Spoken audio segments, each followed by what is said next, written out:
মুখ্যমন্ত্রীর ধমকের চাপে গভীর রাতে অ্যাকশন মোডে জেলা শাসক। চোখে ঘুম নেই, গভীর রাতে পুলিশ প্রশাসন নিয়ে হাজির হলেন অবৈধ বালি পাচার রুখতে। তারপরে একের পর এক অবৈধ বালি পাচার করা ট্রাক্টরগুলোকে ধরে ফেলে। মুখ্যমন্ত্রীর নির্দেশ অক্ষরে অক্ষরে পালন করছে বীরভূমের জেলা শাসক। বৃহস্পতিবার রাতে বীরভূমের মোহাম্মদবাজার ব্লকের ভুতুরা গ্রাম পঞ্চায়েতের খৈরাকুড়ি অঞ্চলের মোল্লাই এলাকায় ময়ূরাক্ষী নদীর তীরে হানা দেন বীরভূমের জেলা শাসক। অভিযানে ধরা পড়ে একের পর এক ট্রাক্টর।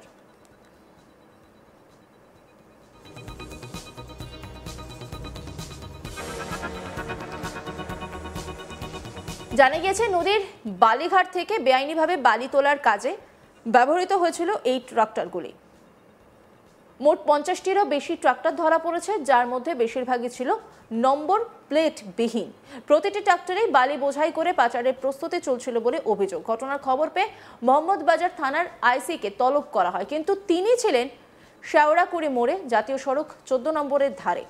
তলবের পরও দেরিতে উপস্থিত হওয়ায় এবং রিপোর্ট দিতে গড়িমসি করায় তার ভূমিকা নিয়ে প্রশ্ন উঠতে শুরু করেছে। অবিলম্বে ট্রাক্টর ও মেশিনপত্র জব্দ করতে নির্দেশ দেওয়া হয়েছে। আর এই গোটা বিষয় নিয়ে চাঞ্চল্য ছড়িয়েছে।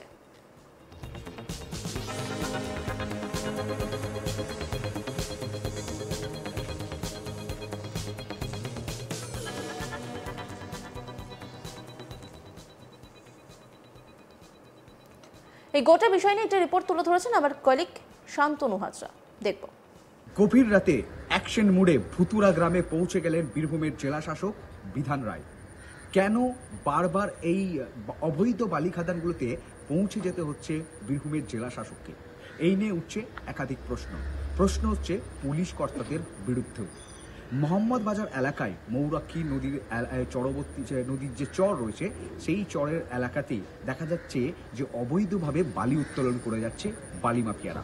এই বালি মাফিয়ারা কাদের সাহসে করতে পারছে? কিভাবে গভীর রাতে একেবারে ট্রাক্টর, শয়ে ট্রাক্টর, বড় বড় পে লোডার মেশিন, যে বালি তোলার যে মেশিনপত্র রয়েছে, সেই মেশিনপত্র নিয়ে ঘাটে নেমে পড়ছে এবং দেদার বালি তুলছে। এই নিয়ে উঠছে একাধিক প্রশ্ন। গভীর রাতে বীরভূমের জেলা শাসককে নামতে হচ্ছে অবৈধ বালি খাদানে। রীতিমতো এখানেও প্রশাসনিক সূত্র মারফত জানা গিয়েছে যে মোহাম্মদবাজার থানার যে পুলিশ আধিকারিক রয়েছে, অর্থাৎ অফিসার ইনচার্জ, ওনাকেও কিন্তু এই ঘটনায় তলব করেছিল বীরভূমের জেলা শাসক। কারণ তাকে যখন ওই অবৈধ খাদানে জেলা শাসক পৌঁছেছেন, তখন কিন্তু মোহাম্মদবাজার ওসি উপস্থিত ছিলেন না, এমনটাই শোনা যাচ্ছে। সেখান থেকেই মোহাম্মদবাজার ওসির ভূমিকা নিয়েও উঠছে প্রশ্ন।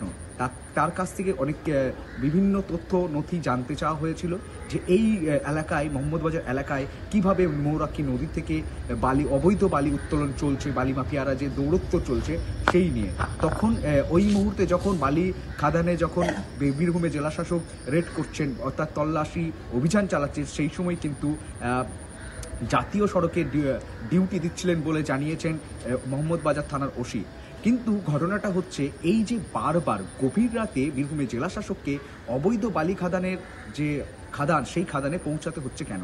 কারণ দেখা গিয়েছে যে চলতি বছরেই মুখ্যমন্ত্রী মমতা বন্দ্যোপাধ্যায় একেবারে জেলা শাসককে ধমক দিয়ে বলেছিলেন যে বীরভূমে কোনোভাবে অবৈধ বালি উত্তোলন যেন না হয়। ঠিক এই সময় যে বর্ষার পরিস্থিতি বা বন্যা পরিস্থিতি, এই সময় কিন্তু রীতিমতোই যে বৈধ বালি খাদানগুলি রয়েছে, সেই বৈধ বালি খাদান ঘাটগুলিও কিন্তু বন্ধ করে দেওয়া হয় প্রশাসনের, সরকারের নির্দেশিকায়। ঠিক সেই নির্দেশিকাকে মানতে বাধ্য হয় যাদের লিগেল ঘাট রয়েছে, বালি যারা ব্যবসা করেন তাদের। অন্যদিকে কিন্তু এই ঘাট কিছু বন্ধ থাকলেও অবৈধভাবে বীরভূমে কিন্তু বালি উত্তোলন চলছে রমরমিয়ে।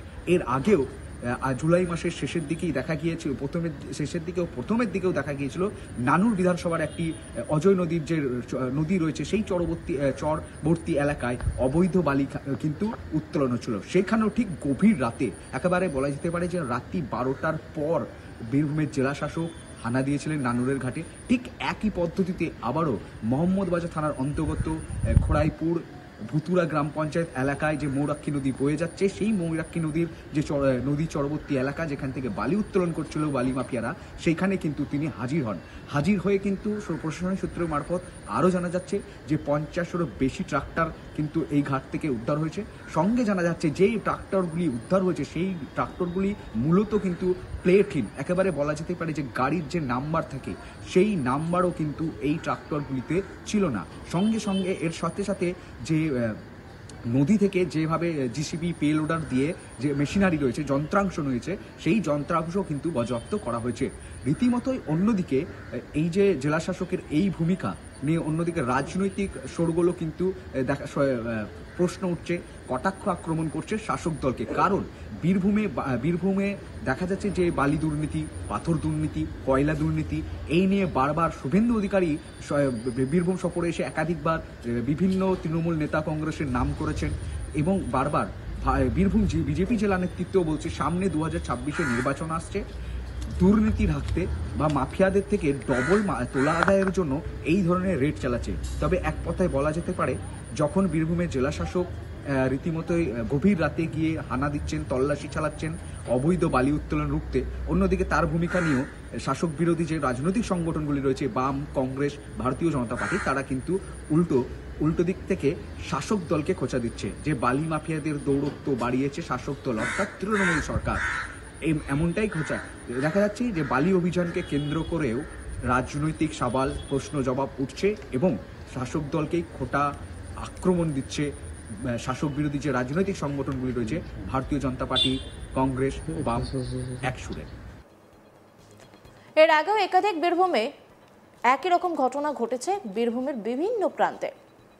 চলতি মাসে রামপুরহাট থানা বিভিন্ন এলাকায় রাতভর অভিযান চালিয়ে প্রায় 20টি বালি বোঝাই ট্রাক্টর বাজেয়াপ্ত করেছিল পুলিশ। বর্ষা মৌসুমে নদী থেকে বালি তোলা নিষিদ্ধ করেছে রাজ্য সরকার। তা সত্ত্বেও বীরভূমের নারায়ণপুর সহ ব্রাহ্মণী নদীর তীরবর্তী এলাকায় অবৈধভাবে বালি তোলা ও পাচার চলছিল বলে অভিযোগ ওঠে। সেই অভিযোগের ভিত্তিতে অভিযানে নামেন রামপুরহাট মহকুমা পুলিশ আধিকারিক। অভিযানের সময় ধরা পড়া ট্রাক্টরগুলির কোনো বৈধ কাগজপত্র ছিল না।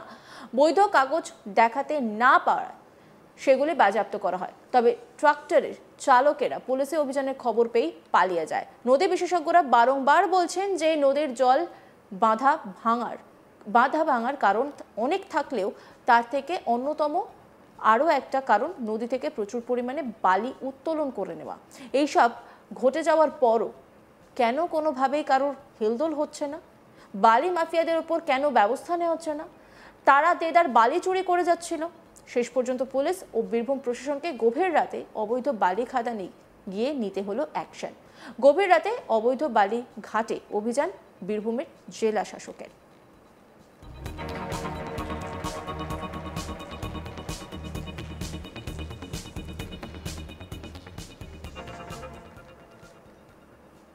অন্যান্য খবরের আপডেটের জন্য অবশ্যই নজর রাখুন আজ তাক বাংলার ইউটিউব স্ট্রিমিংয়ে। লাইক, কমেন্ট, শেয়ার এবং সাবস্ক্রাইব করতে ভুলবেন না।